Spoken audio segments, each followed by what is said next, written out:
Welcome to Phonogenics 101, a Riotboy production hosted by Jeremy Gloff. The podcast where people who love music discuss albums track by track. Please hit subscribe, and if you'd like to support this podcast, patreon.com/Jeremy Gloff or Venmo @Jeremy Gloff.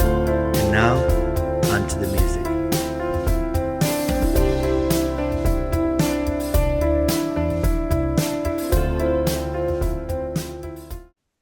Hello, everybody. Welcome to Phonogenics 101.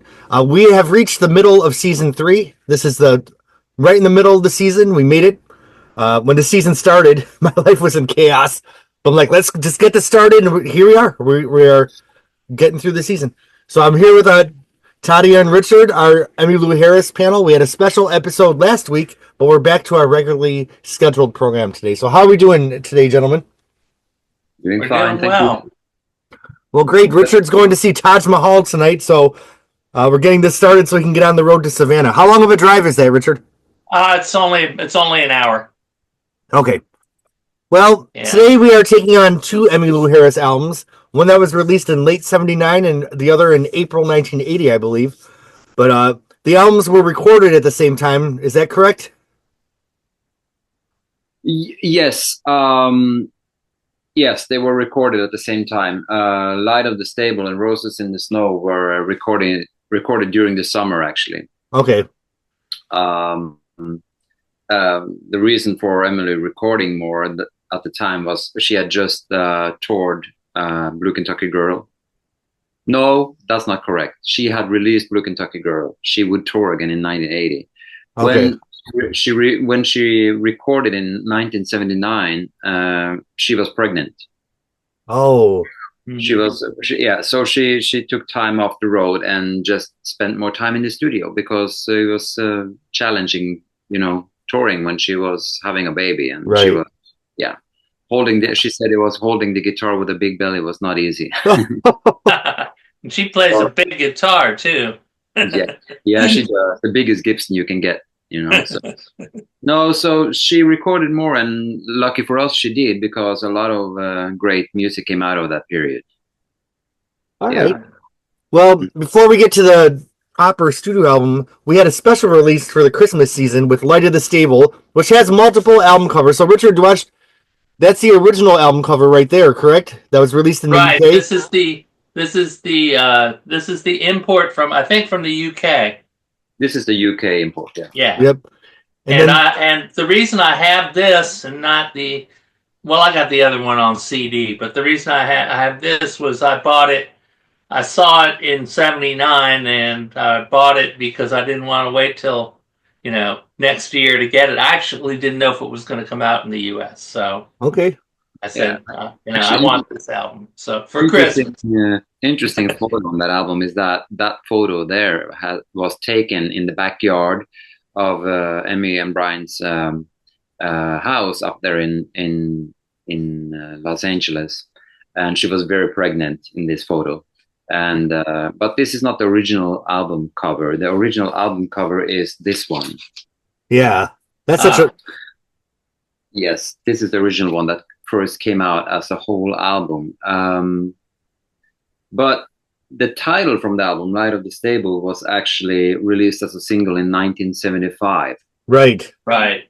And so that single, they just used the same name and also released that song on this album as the album title.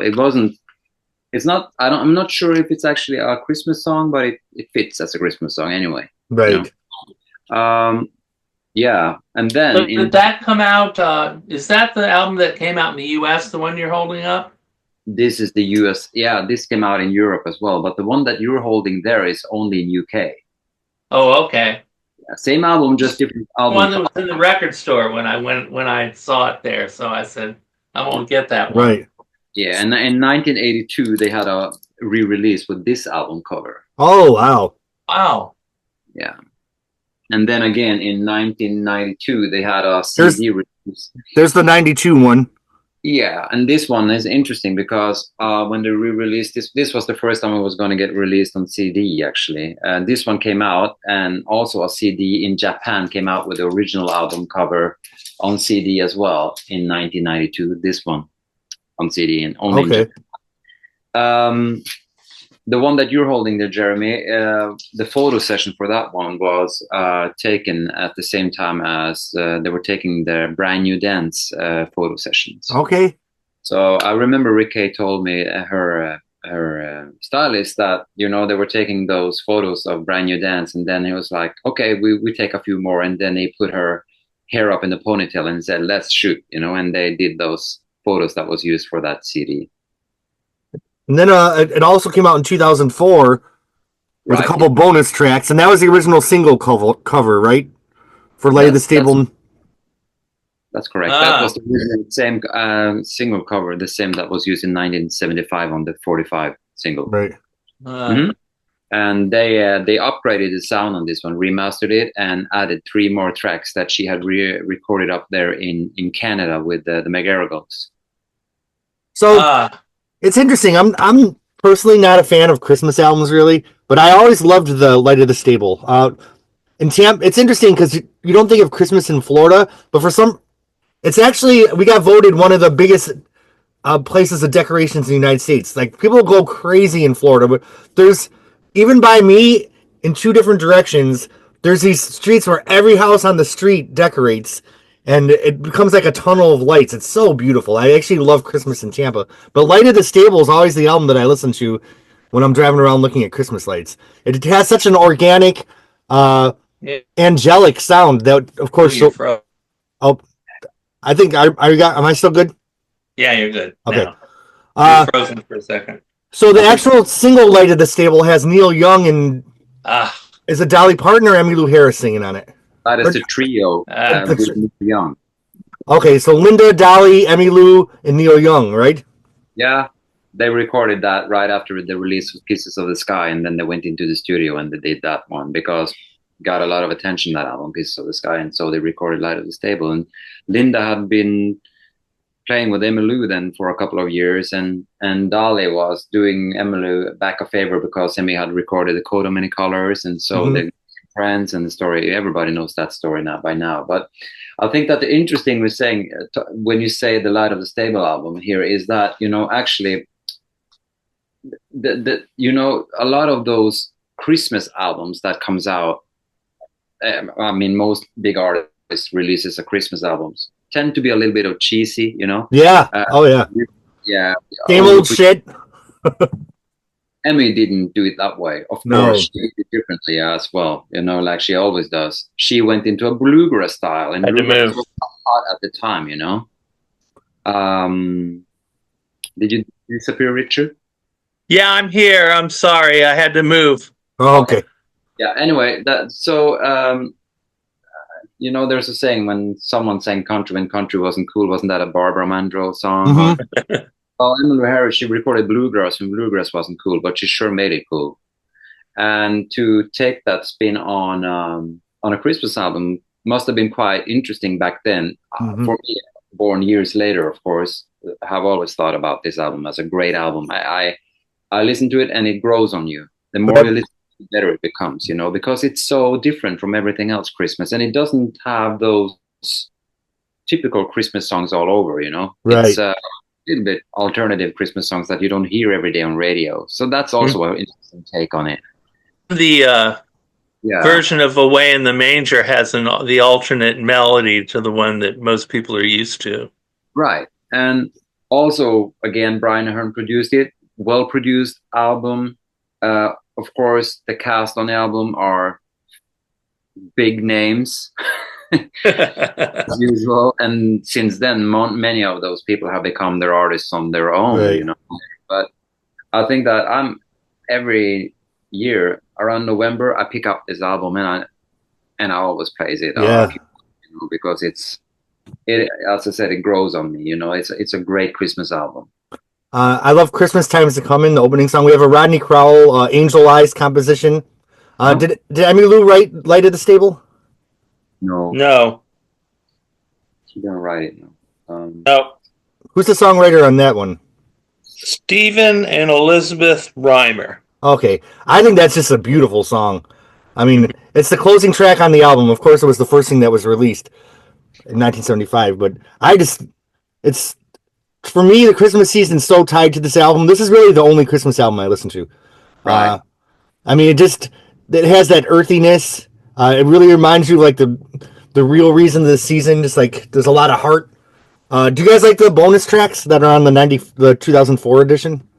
I do like them, and I think that they fit there for some kind of reason. In the beginning, I was a little bit hesitating about that. I was like, not sure, But as I listen to them now, and her voice, I mean, Emmy's voice has changed through the years, but on this album, the voice is so pure and clear. It sounds like it was almost recorded at the same time. Right.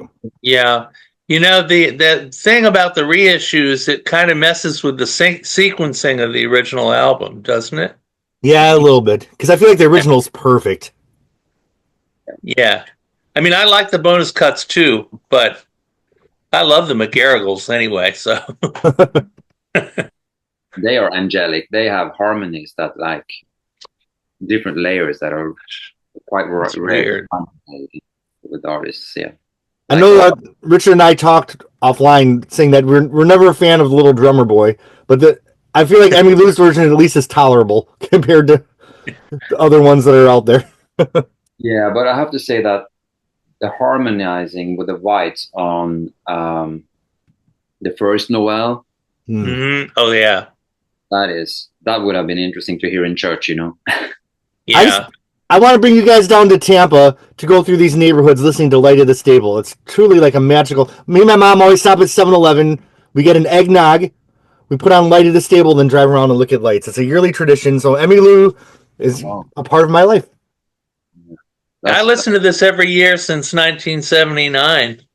And now it's among my perennial Christmas albums. I also listen to the Alligator Blues Christmas and Bob Dylan's hilarious Christmas album. In our house, it was Light of the Stable, and it was Kenny Rogers and Dolly Parton Christmas album. Oh yeah, Yep. Yeah, and Mahalia Jackson. Oh, that's wonderful. Yeah, yes. Mahalia Jackson was wonderful, and I actually learned that my partner's grandmother was backup singer for Mahalia. Wow.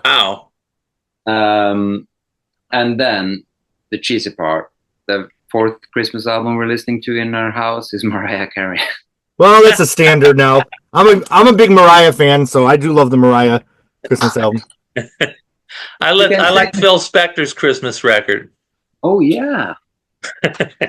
Another one. Sometimes I listen to the Donna Summer Christmas Spirit album because I'm a big Donna Summer fan, and that was a favorite thing that she ever recorded, which I don't understand that, but.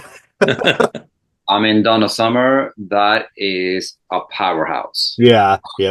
She's someone I definitely want to cover in the future on this podcast. Well, let's do that. I want to join you on that one. Awesome. I almost want to reach out to her daughter and husband and see if they'd be interested in, talking about her legacy.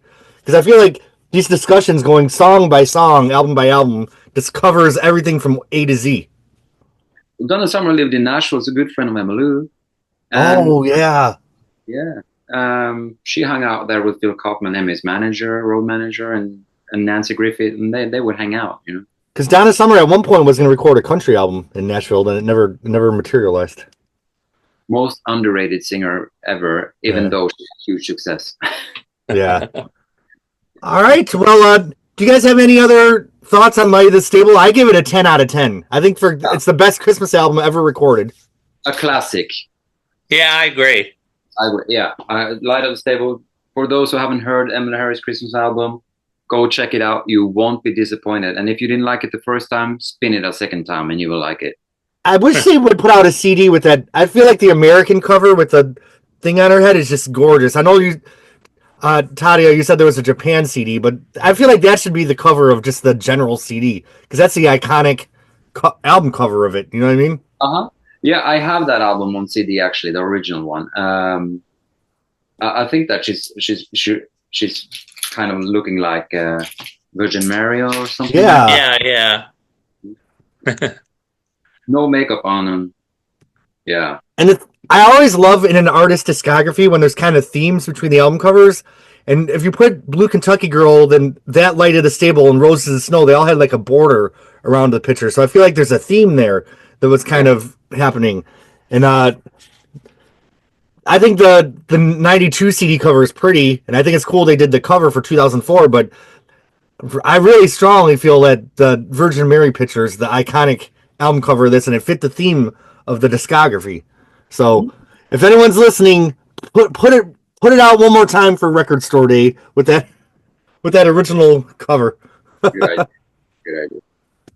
With All extra right. on that Yeah. here. Well, what do you guys rank Light of the Stable? I know it's a 10. 10. Yeah. All right. So then we move into 1980. Emmylou threw everyone a curveball because when everyone was doing like kind of slick country pop, which she touched on with Quarter Moon, then she went pure country with a Blue Kentucky Girl. It was a slow starter, but then it was nominated for a Grammy and had some big hits and actually gained traction and became a classic. Well, she went even further. You know, the 1980s are a decade known for artifice and, you know, big budgets and big hair and big everything. But Emmylou started off the decade throwing another curveball, going earthier than ever with Roses in the Snow. So that's this album here. I have the two different versions on the CD, with the one with the bonus tracks. And then, of course, we're getting into that second Record Store Day box set, Yes. where this album was included. So here's the album cover. What a beautiful album cover, right? Oh yeah. I mean, look at that. Look at that woman. On the back, we have like a log cabin. I mean, this is a real, true, rustic bluegrass country album at a time, you know, this is before Oh Brother, Where Art Thou, and before it became cool to do bluegrass. Emmylou. Hello? Now, Richard, you were a fan of hers, and you bought this in real time when it came out. Were you surprised? Yeah, this is not the from the box, the second box. This is the original Okay. that I bought. What were your thoughts of this when it came out and you put it on the record player? I loved it. I mean, I'm kind of a big kind of country bluegrass fan, but actually, if you ask me, I probably became that mostly because of Emmylou Harris. Right.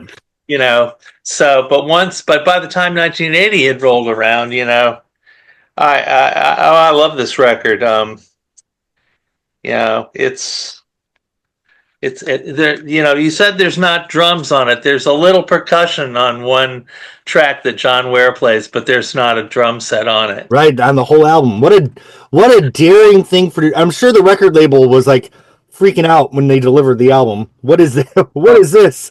That album. I mean, when Emmy recorded Blue Kentucky Girl, she went for a country album because she had been, you know, people were saying that she was not country enough or whatever, you know, and she wasn't a country artist, she was a rock and roll artist. And then she was like, okay, if they don't get it now, let's roll, you know, with bluegrass and take it as far as we can. Yeah. When recording the album, she was hesitating, you know, about doing the whole sessions because they were like, okay, this is a very big risk to do because bluegrass wasn't cool at the time. You know, Bill Monroe was cool in the 50s. Right. And on the other hand, if you're gonna do a bluegrass album, you get Tony Rice and Jerry Douglas and Ricky Skaggs. You're doing pretty well with the personnel.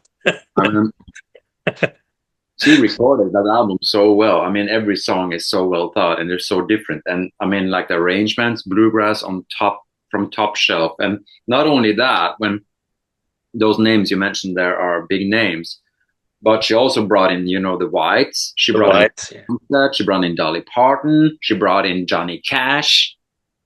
I mean, like here, I mean, like there were stars all over that album. And Willie Nelson too. Willie Nelson's on this.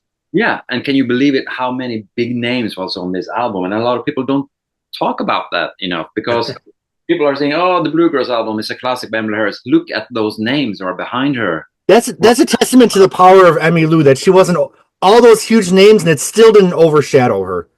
You know what I mean? Like, it was 100% about the songs and the music. And that's just a testament to the scene at the time.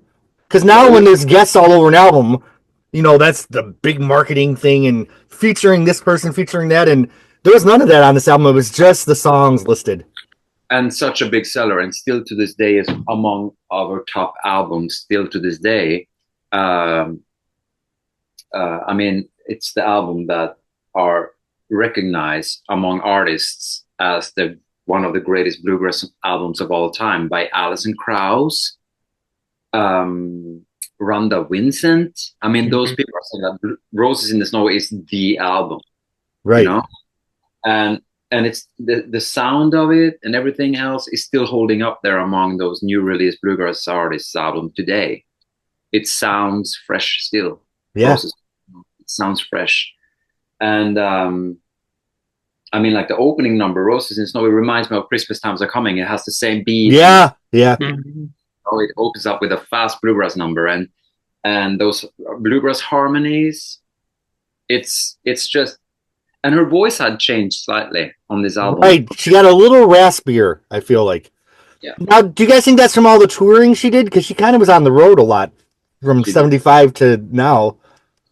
Yeah. She didn't take a lot of time off the road, and finally she could do that. But her voice is very clear and very strong. I have heard live performances of Roses in the Snow, from 1980, and of course she would play those songs in the 90s with the Nash Runners as well. But when she released that album and she played those songs live, they're so good. They're so good. I hope one day that she will find them and release them and make a bluegrass Roses in the Snow tour album. Yeah. From that back in the day, because I promise you, it's the best live thing I ever heard from Emmylou. Really? I want to show you guys something before we go into the album, because I have something here that I really don't take out and show to people, but let's do it. All right. I'm excited. So this is the original Emmylou Harris tour jacket that she wore on that tour. Oh, wow. Wow. So this is 1954 Roses in the Snow tour jacket that the petite little Emmylou wore. Wow. Because Emmylou Harris is not a big girl. And right. She's a very tall girl, but she's not. She's not a big size. But I have that jacket, and I got it from a person that I cannot mention name because they don't want me to do that. Oh, okay. But they gave me her tour jackets from her tours because the person who had it couldn't use it anymore because of Alzheimer's. Oh, okay. Oh. So they gave me the jackets for, Quarter Moon, Roses in the Snow, Ballad of Sally Rose, 13, all those tours. I have her original jackets that she wore. Wow. So I'm going to make a statement. You guys may agree or disagree, but I feel like this is kind of the crowning moment of Emmylou's Imperial phase, because I feel like through Pieces of the Sky and Roses in the Snow, it was just a perfect run of albums, and I kind of feel like this is the end of that era. Because you had Piece of the Sky, Elite Hotel, Luxury Liner, Quarter Moon, Blue Kentucky Girl, then even Light of the Stable, and then to me, this is the end of that run. Do you guys feel like this is like before we go into the next phase? Like, I feel like the next album's kind of like the next phase. I can't off the top of my head tell you what the next album was after this. Do you? Evangeline. Oh, yeah.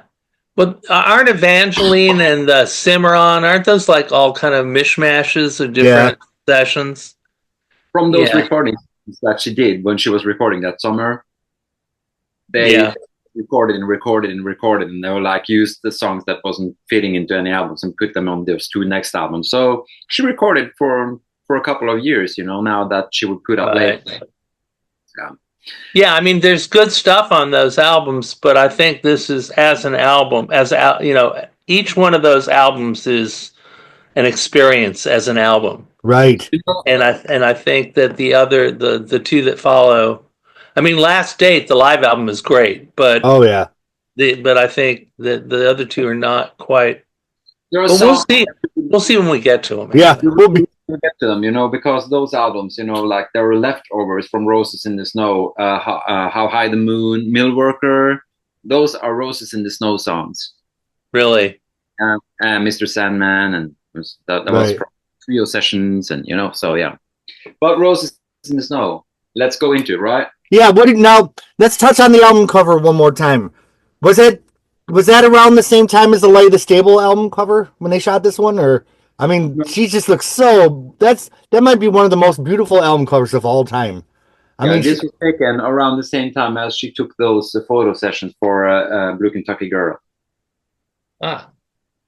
I mean, talk about the album cover feeling like the album sounds. When you look at that picture in the back cover, I mean, it couldn't be any more perfect than what you see right there.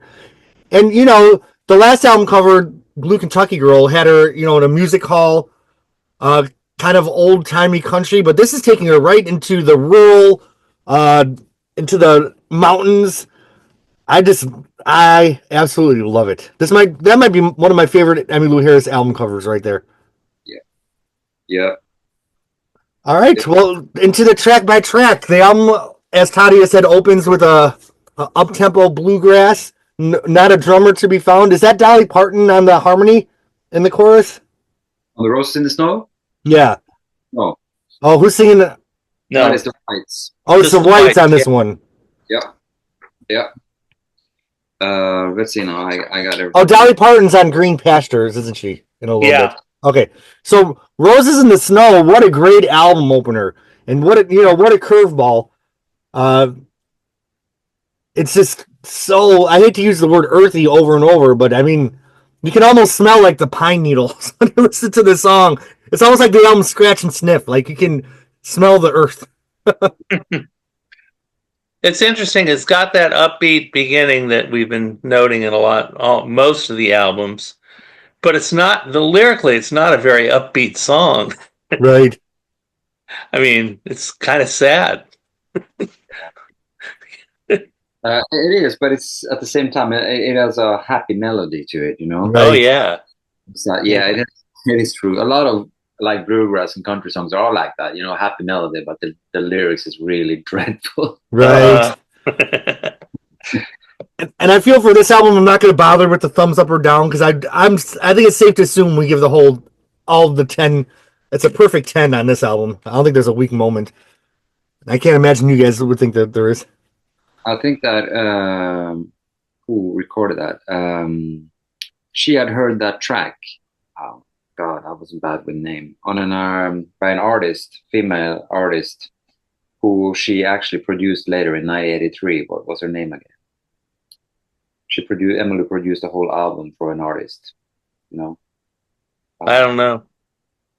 Well, if it comes back to you, throw it in. But she heard that she was a bluegrass artist, and Emmy, she produced an album for her later, Okay. But she got that song from her, Roses in the Snow.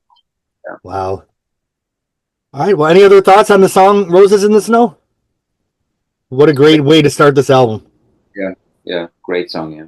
All right. So next is a song that was a traditional, and throughout the years, many people, Natalie Merchant did a version of this song on her House Carpenter's Daughter album, Wayfaring Stranger. But I just feel like you can just feel that chilly mountain air in the Emmylou version. I mean, it has a dobro in there that's just giving it a real kind of somber undertone. You have the fiddle. I mean, this is a haunting song here. And, it's a song that a lot of people have done, but I feel like Emmylou just permeates it and really takes ownership of the song in this version. It's amazing. This version is amazing. What do you guys think of this version of Wayfaring Stranger? I think it's a beautiful song, and it's been covered by many artists before and after. Right. And I think it's a traditional song, so they don't know who the songwriter is, which a lot of the traditional songs are like. You can record them because they don't know who the writers are, because it's that old, Right. And I feel a lot of times when you do a song like this that a lot of people have done, you run the risk of, not making an impression, but it's so perfect here. I mean, yeah. I mean, those first notes of Jerry Douglas's dobro. I mean, that's the highlight of the track for me. Is his playing. I mean, I play dobro, but I don't approach Jerry Douglas by any means, and he is. And she was using Mike Aldridge on the earlier stuff, the guy from the Seldom Scene. So this is kind of almost a notch up, though Aldridge was great. Who's doing the harmonies on this one? Ricky Skaggs. Oh, what a perfect harmony! You know what I mean? Like, jeez, I can't.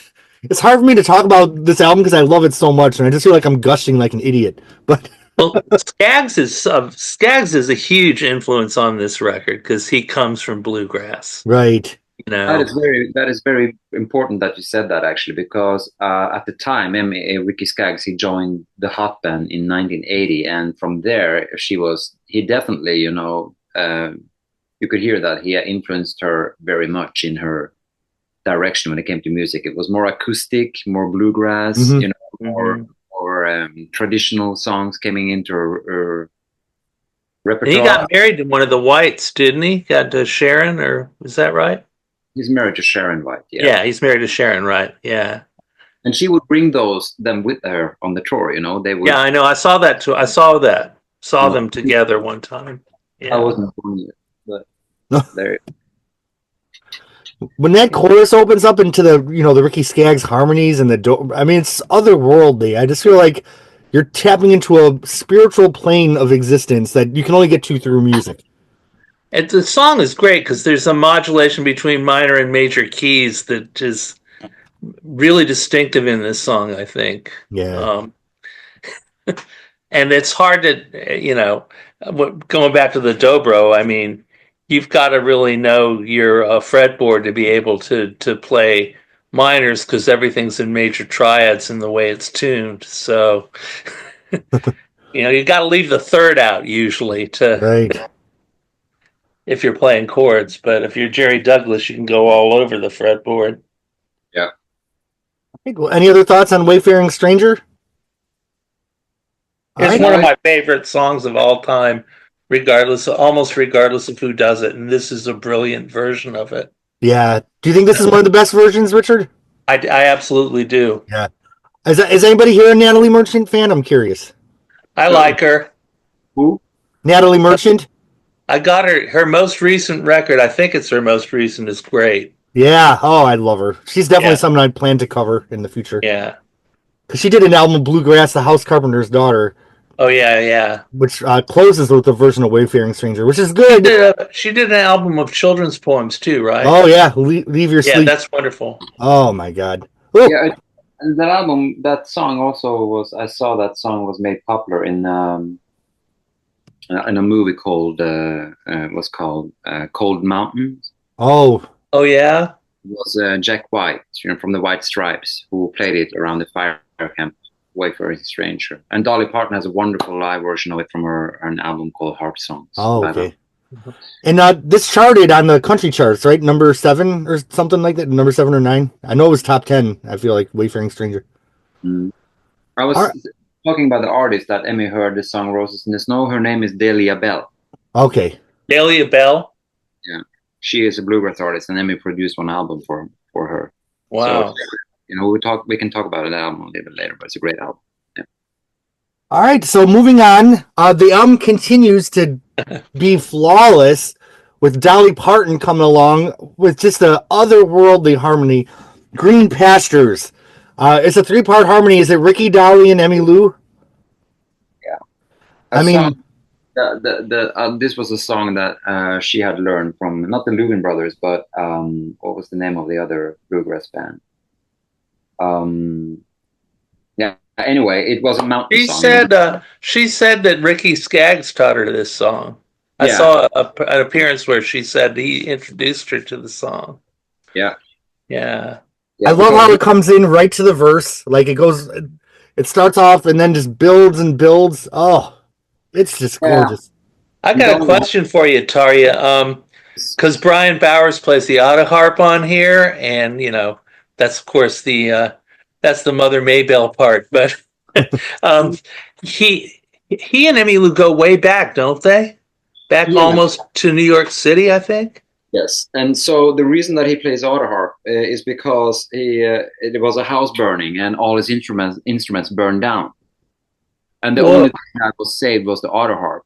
And so she wanted to have him on the album, and the only thing that he had was the auto harp. So he was kind of like he trained himself on the auto harp because that's the only instrument that was left. So he's really good at the auto harp. He features it in his live shows more than any other instrument. So he plays the melody on the auto harp, and the only person that had done that before him was Mother Mabel, because auto harp was usually strung only like chords, clear chords, but she found a way to pick it, right, and actually pick a melody out of the auto harp, which is quite challenging. I played auto harp myself. I've got one.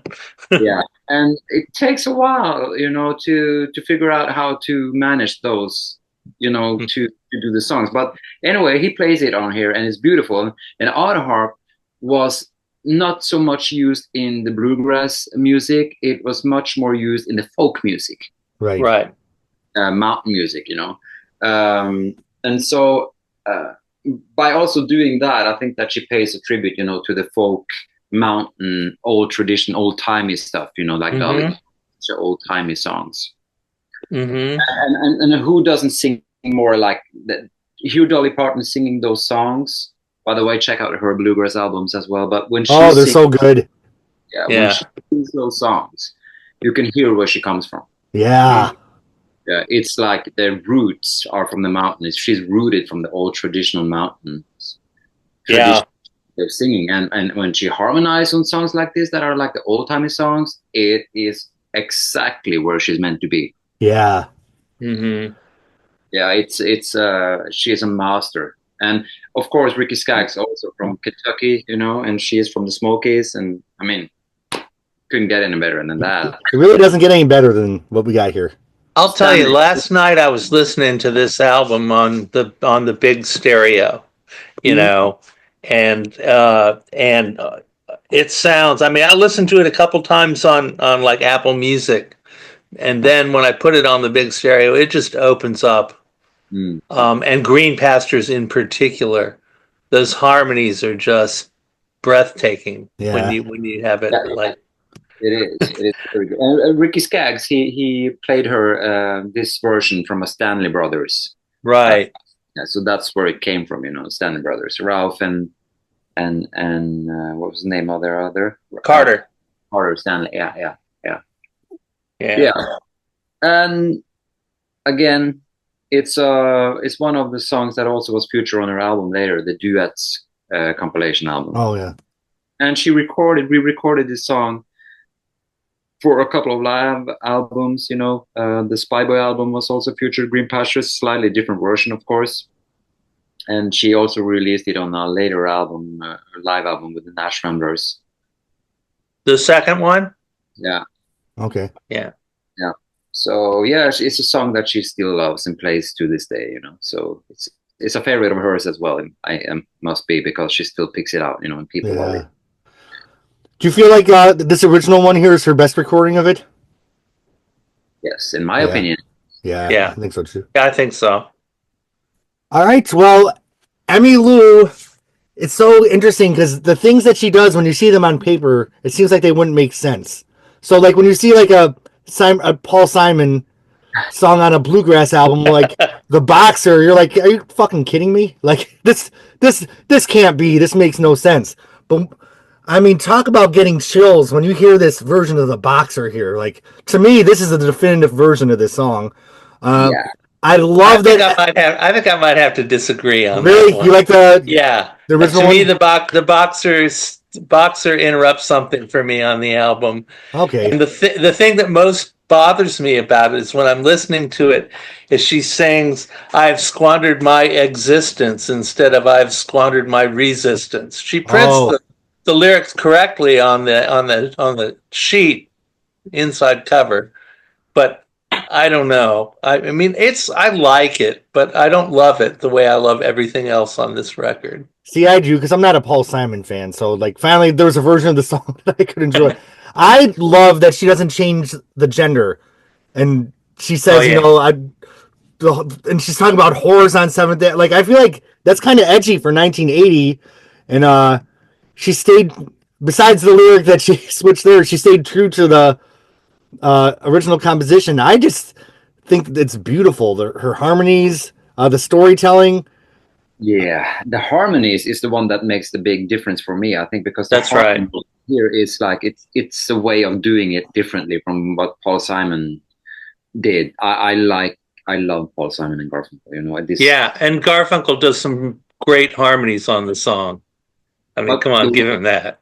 absolutely, yeah. But when she did it this way, it was very different from how they did it, and she wanted to make it more bluegrassy, so she added the whites and background, which was very clever, you know. Yeah. Yeah. It's also typical of her to put something like, putting a Beatles song on A an album. curveball. She always throws Yeah. a curveball. Yeah. Exactly the point. She doesn't stay to the she doesn't like stay in the same lane. She's like, Right. okay, she's going to be risky at everything she does. But Yeah. The Boxer was a song that Emmy had played in her sets all the way back from 1970. I'll bet. So Michael Goldberg, who was with us last weekend, said that when they were doing the live shows or live performances, the Boxer was always there. So Emmylou has always been a big Paul Simon fan, and she always calls him one of the best country songwriters there is, and like she does with Bruce Springsteen. But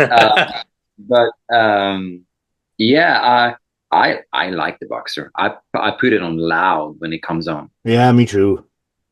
It gives me chill. Don't It gives get me me the wrong. chills. I like it. I like it. It just isn't. It just isn't like a stellar. It's not a standout like most everything on this record, which I love. And I would never. And I never skip it. Let's put it that way. Okay. Fine, Richard. I beat you later. And I feel like the sadness of her voice when she's like, "I do declare there were times I took some comfort there." Like, You're right about that. Oh my gosh! Like, it's so funny, Richard, because this is your least favorite. This might be my favorite on the album. Like, I just feel like on paper it doesn't make sense for a Paul Simon song to work on a traditional bluegrass country album, but it sure does for me. Yes. What you said about the inflection, that inflection there on those lines, I do declare there were times when I was so lonesome, I took some comfort there. You're absolutely right about how that vocal performance is wonderful.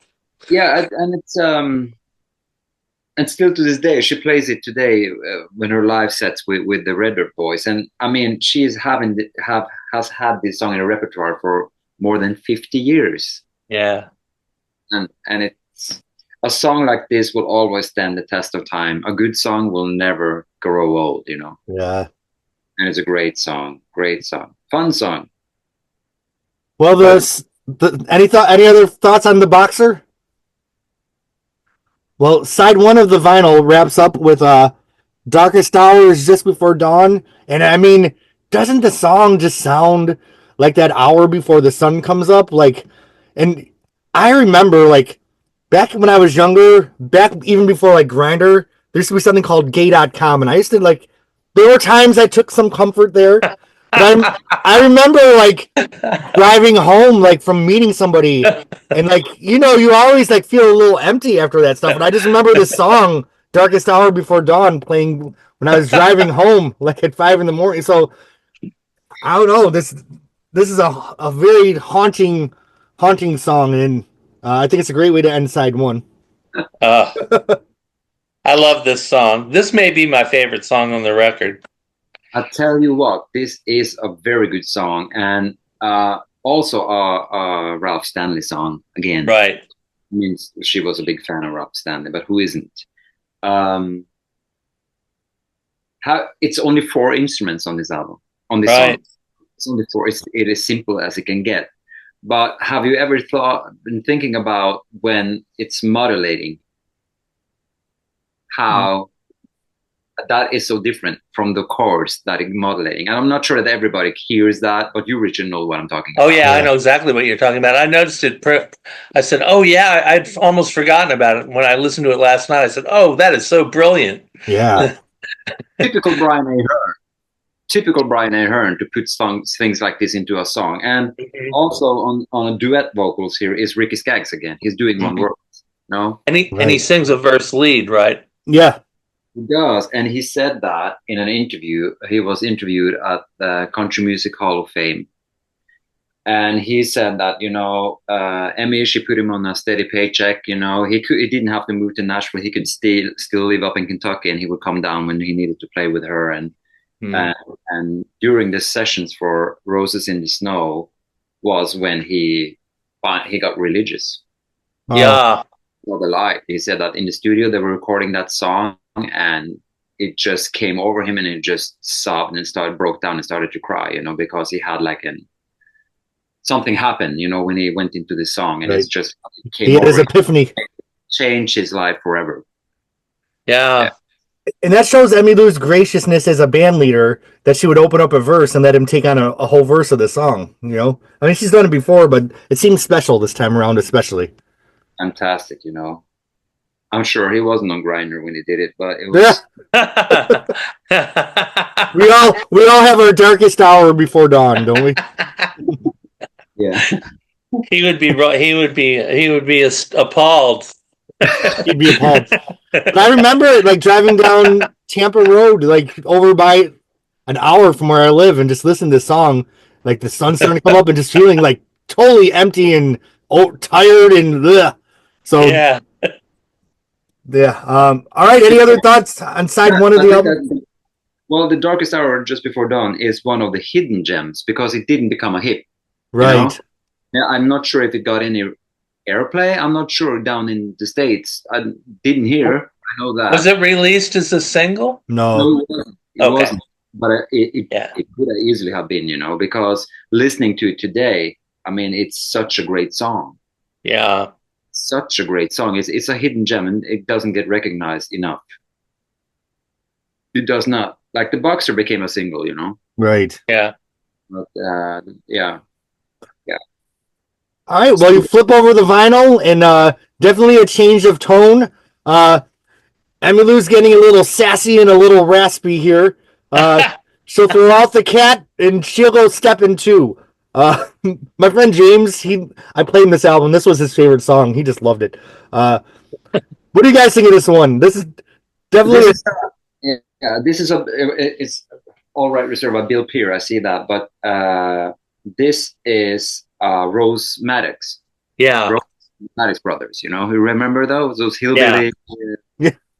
You know who they are. They would dress up in those shiny cowboy suits with fringe and stuff, and they would change instruments on stage. And you can see all that at the Country Music Hall of Fame. Those outfits. And same outfits like Patsy Cline would wear. Those flashy clothes. But Rose Maddox, great artist on her own right, and I've heard that version too. I love it, but. This is a fast track, and it's a fun track. Only 2 chords on this. It changes only 2 chords, and I listen to it a lot. And she has a little bit of rock and roll, grumpy. What do you call it? Growling. Yeah, she's got a growl in her voice. You can tell they had fun. It's interesting because the sad songs, there's such a depth of, and then the fun songs, you can really tell they're having fun. So I mean, I just feel like they're so invested in this material here. Yes. Yeah. It's a good song, and she did perform this song when she was promoting the album on TV. She played it. I feel like there's a lot of heavy stuff on this album, so I feel like it's good that she lightened it up a little bit. She performed the Tom T. Hall show. Okay. Okay. She did a live version on this one and a couple of songs from Blue Kentucky Girl to promote this album. Yeah. Great song. All right, so next, You're Leaving. Is that Emmylou and Ricky again? Yep, duet vocal Ricky. You gotta have a Louvin Brothers song on an Emmylou record. Right. Oh, what a beautiful version. I mean, she picked the right song for the right album with this one. She did. Yeah. And also on harmony vocals here are Tony Rice. Yeah. So again, and here on this actually is one of the songs with the electric guitar on it. I see that, and Albert Lee is playing electric guitar on it. And mandolin. And mandolin, yeah. He has 4 arms. No, I'm just kidding. Well, I think that he said in an interview that that was one of the things that Brian Ahern, the producer, would do. He would challenge the players, the musicians, by giving them the instruments that was not their main instrument, because it would get them into a different groove, you know. Right. And so he did that with him as well. He gave him a mandolin instead of the guitar usually, and you know, and you had to be creative. Yeah, and Ricky can play a mean fiddle and as well as mandolin. So Max can play everything with strings. I think yeah, he's talented. he is. He came by here. He came and played at our university one year. Did you I see went him? to see him. Yeah, with Kentucky Thunder. Oh yeah, I got to hang out with him and Sharon and the Whites at a Marty Stewart show. Yeah, Very cool. I think that, you know, this whole album is almost like an Emmylou Harris, Ricky Skaggs album. You know, Yeah. he's in. yeah. It's everywhere on it. He's a big part of the fabric, that's for sure. Yeah, yeah. All right, so moving on. Oh, Linda Ronstadt, she said that, you know, one of the world's greatest harmony singers is Ricky Skaggs. Yeah. And when Well, Linda she's says it, she's one of the world's greatest harmony singers, so it comes from an authoritative source. they all are. it comes from Linda, you better listen, you know. Yeah. Yeah. All right. So next, Johnny Cash comes into the picture here. It's Jordan. I'm guessing an old spiritual song. Yeah. And Yeah. it's interesting because it does fit right alongside everything else we've heard so far. I love Johnny Cash's low bass in the song. I mean, when I'm driving in the car, I take the Johnny Cash part of the song. It's more of a gospel song. Yeah. It's a gospel song. And he is there. Everybody sings the chorus, and Johnny Cash answers. Right. Mood. Yeah. Look at that.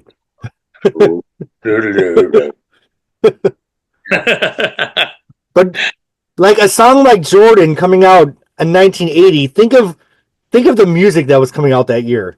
But Emmylou was putting out something like Jordan with Johnny Cash on it. Like that just shows the risk taking that she was doing, and it freaking worked because we're listening to this now, not a lot of that other crap that was coming out at the time. It's true, and she was almost, you know, she almost like didn't release the album. But Brian Ahern was saying, hey, come on, you know, you need to do this. It's such a good album. Let's do it. You know, we have a great product here. And she was, I'm not sure, because the record company didn't want her to do it. Oh, right, of course. They said no, you know, they said, no, nobody's listening to bluegrass. You know, you can't do that. And she would say, well, I want to see it. And if they don't like it, they don't like it, you know. Right. But she pushed through and they released it. Same way Linda Ronstadt made her Mexican album. They said Mexican music doesn't sell, and became, you know, the best foreign language album of all time. Right. I mean, yeah. It's interesting. I'm not a particularly religious person, but I love gospel music, and I love these songs. Are like they really resonate. Yeah. Even to a heathen like me. Same here, Richard. Same here. I can totally understand what you're saying, because it is almost like a religion experience listening to it, even though you don't have to go to church. You know, it's bringing the church into the living room. Well, I think for me, like, I'm picking up on the energy of people believing in something so much, and the depth of their belief is kind of rubbing off on me, even if my beliefs are different. Like, I love anybody that's passionate about being good, and I'd feel like that's the energy I'm taking out of it, and I just absolutely love it. Yeah, I think Jordan it's a fun song. I listen to that, but I mean, I never skip a song on this album. No, there's no skips here. No, it just goes through the next one by itself, and then we replay it once more. All right, well, we have another slow burner here. Miss the Mississippi and You. That is the oldest song that's on the album here. I think it is. Let's see now. 1932. Damn. Well, it might be that the Carter Family song is older, but it's a very old song, and this is not a bluegrass song. No.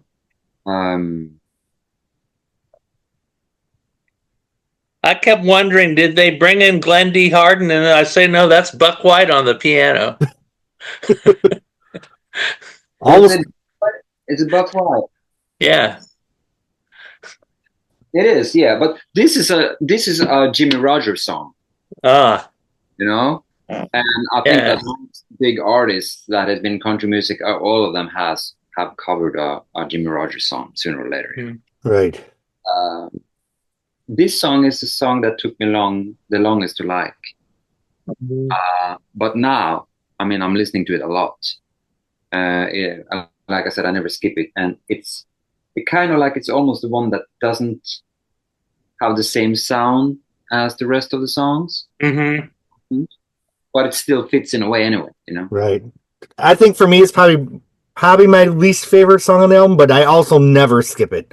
Like, it's almost 100 years old if the 1932 year is correct. Like, this is a old song.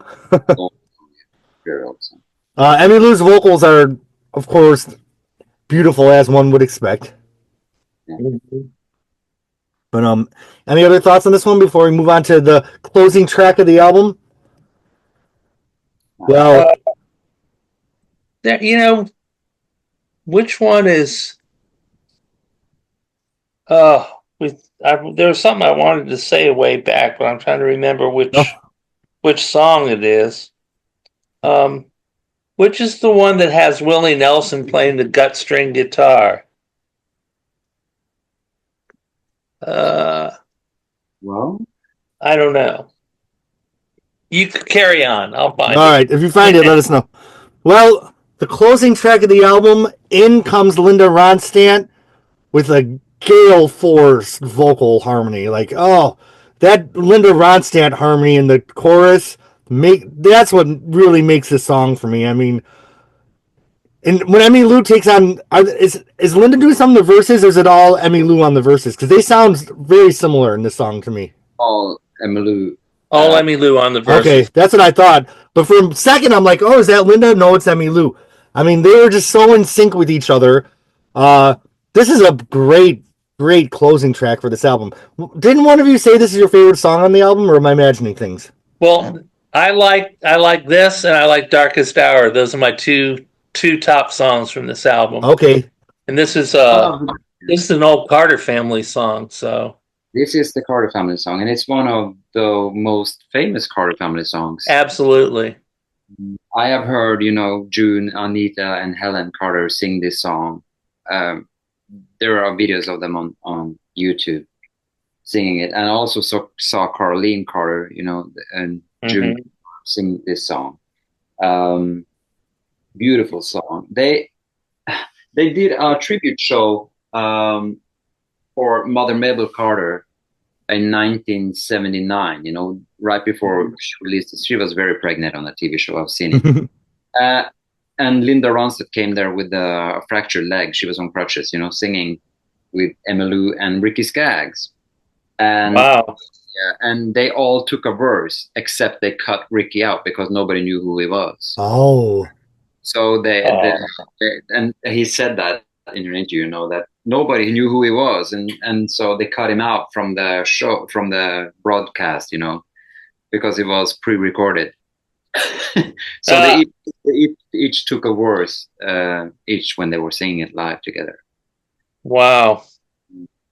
But it's a beautiful song, Gold Watch and Chain. Yeah, it's an old A.P. Carter. I'm not sure if he wrote it or if he just, because he was a song collector, Yeah, you can almost never tell whether A.P. Carter wrote what he's credited to writing, but and it says 1960, and he passed away in 1960. So, but that could have been, it was. Yeah, Carter family recorded this. The original Carter family recorded this song, so it's older than 1960. It has to be before 1941 then. Yeah. Yeah, that must have just been when they did the copyright. Yeah. Richard, I think it's interesting that your favorite songs are the closing track on each side. Yeah.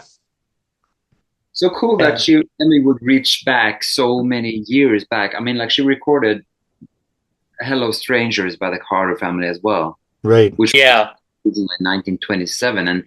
And when you listen to those songs, the original versions, they're so simple and so different.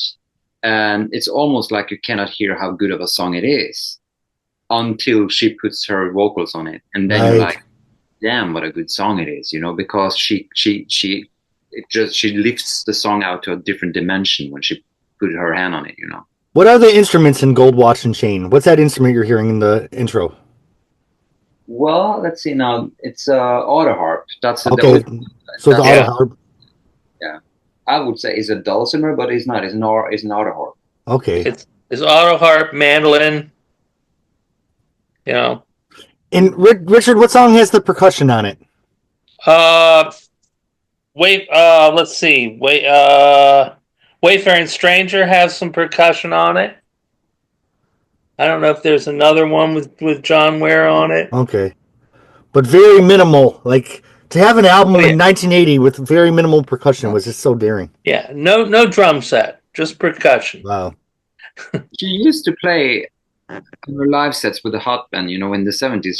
She was not unusual for have a little bit like of an acoustic thing doing in the middle of the show. They would just do with mandolin and banjo and play a couple of songs that way. So I guess that she always liked to do some bluegrass in her shows as well, because the hot band was rock and roll, country rock, Right. But she wrote in a couple of bluegrass numbers. That one Elite Hotel show I saw, she did Satan's Jewel Crown on it, but that was because Mike Aldridge from the Seldom Scene was in town, so he could join her on the stage and do it there. But she used to play with, she played with the Seldom Scene quite a bit for a while too. So her love of bluegrass goes way back to the 70s. Well, last month I realized for Blue Kentucky Girl, we didn't even touch on the bonus tracks at all. So I'll just list the 4 bonus tracks between Blue Kentucky and this album. I know none of them were from these sessions. The ones we skipped last month were Cheatin' Is and I Know an Ending When It Comes. And then on this album, they tagged on You're Gonna Change and Root Like a Rose. So Taddeo, do you know anything about those tracks? I feel like these bonus... First one's a Hank Williams song, right? I'm gonna leave. Isn't that right? That is a Hank Williams number. Yeah. That song was it wasn't recorded for the Roses in the Snow album. Right. It's just I feel these bonus tracks are just so ill placed on all these reissues. Right. It was almost would have been better if a live track of the same songs. Yeah. But she would sing that song around the house, you're gonna change or I'm gonna leave. And Brian heard that, and he had a bass that he wanted to try out in the studio. So and he was like, let's do that bass on that song, and they just put the song down for fun, and it became a nice track. But it's an old Hank Williams song, and Emmylou has always been a Hank Williams fan. Yeah. Several of the songs. It's a great song, but it kind of breaks the bluegrass on this album. Yeah, it really does. I don't even remember the second bonus track. Which one is that? Root Like a Rose. Yeah. That song was recorded back in the 70s, but she misspelled some of the words in it, and so they had to re-record it so she would get the lyrics right. So the original track is original, but the vocals was put on again for the re-release of Roses in the Snow. Oh. But that has like the flutes. It's more like an Irish song. It has a more, Celtic sound to it. Yeah, it's the thing is, her albums have such integrity that when you tack on bonus tracks, it just even if they, I don't know if any of them were recorded contemporaneously with the I guess some of the ones on Pieces of the Sky were contemporaneous, like Pieces of the Sky and Elite Hotel. You're Running Wild was recorded during those sessions. Yeah, and I feel like if you're gonna do bonus tracks, they either have to be like remixes, alternate takes, or from an outtake from that session. Otherwise, to me, it's just jarring as an album listener. But I think that the reason for it is probably because those outtakes that she recorded all the songs that wasn't included in the album was released on the 2 next albums. Right. So it was Mhm. probably not much more in the can. They had like, okay, let's release them, but do it on the 2 other albums later. And they probably like, well, if we don't put these here, where else can we put them? Well, and the other thing is, if you had bought the LP and you'd bought the first CD release of these, what's going to get you to buy yet another CD? I mean, they Yeah. say it's remastered, but okay, well, we got something extra, so I'll buy it. Yep, and we sure did. Exactly. And when those re-release albums came out, we didn't have Apple Music and Spotify and stuff. We didn't. Right. We went out and bought the physical. Right. Yep. Right. We don't do that anymore. Oh well, we do. Us fans do it. Yeah. Just the streaming platforms now. Yeah, I just bought when I saw Mary Gauthier and Jamie Harris the other night. Oh, by the way, Jamie Harris said in her show that she owes her entire career to the inspiration of Emmylou Harris. Oh. And apparently she had just done a show in Austin where she had done the complete Wrecking Ball album with her band. Yes. So, yeah. So anyway, but I bought her her LP, and it's gorgeous. I mean, I'm so glad I have that both. It's a gorgeous physical object, and I just am glad I have it, even if it's originally digital, which it probably is. I'm glad to have it on a record. I'm just one of those people. I think that this, like Emmylou Harris said about Roses in the Snow, it's a very popular album of hers. It's one of the albums that fans comes most up to her and want it signed and talk about. Yeah. Herself is a big fan of traditional country music, bluegrass. You would hear that in later records. She would have an album later called Angel Band. She would do the trio stuff. Right. With the Nash Ramblers, and she will go back to those songs, later in her career as well. But there would never be another bluegrass album in clear only bluegrass album like Roses in the Snow. Right. Yeah. Well, I'd say she took a risk and it absolutely paid off. It did. So, gentlemen, do we even need to bother rating this on a scale of 1 to 10? Because I feel like... I think it's difficult because this is an 11. Yeah.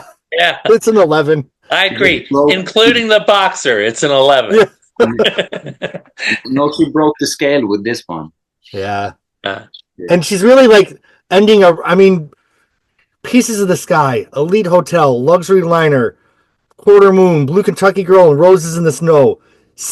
A run of 6 albums that are just complete perfection. And then you have the Light of the Stable as like a bonus in there, which is, the best holiday album of all time.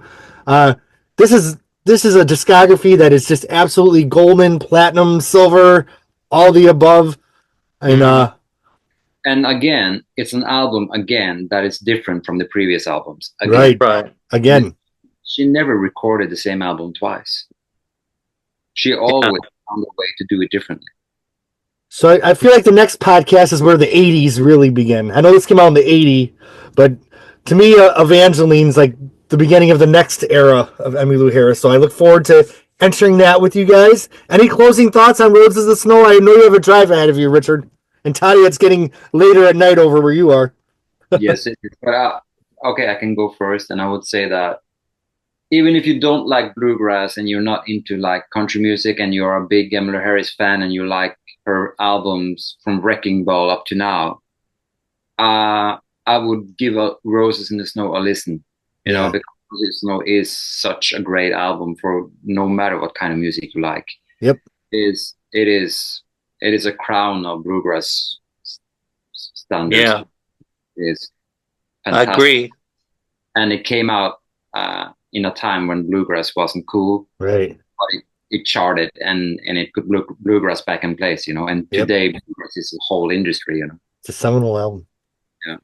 Yeah, I think it's a great album. Has some of the best players that are still, well, at least Jerry Douglas and Skaggs are still among us as the best players. Right. And Jerry Douglas came out with this week on Friday. Alison Krauss released a new album with Jerry Douglas. Oh yeah. Well, he's in their band really usually, isn't he? Yeah. Union He's incredible. Oh God, yeah. All right, my friends. Well, thank you for we've now covered early 70s through 1980 with Emmylou Harris. Thanks to my Patreon subscribers. Thank you to the subscribers of the channel. I'm so thankful for this podcast and these discussions, and I'm loving this Emmylou Harris series. We're halfway through with season 3, and now we're gonna go deeper into the 1980s next month. I will see you next month, my friends. All right. Great. Thank you. Thanks. Thank you. Bye. Bye.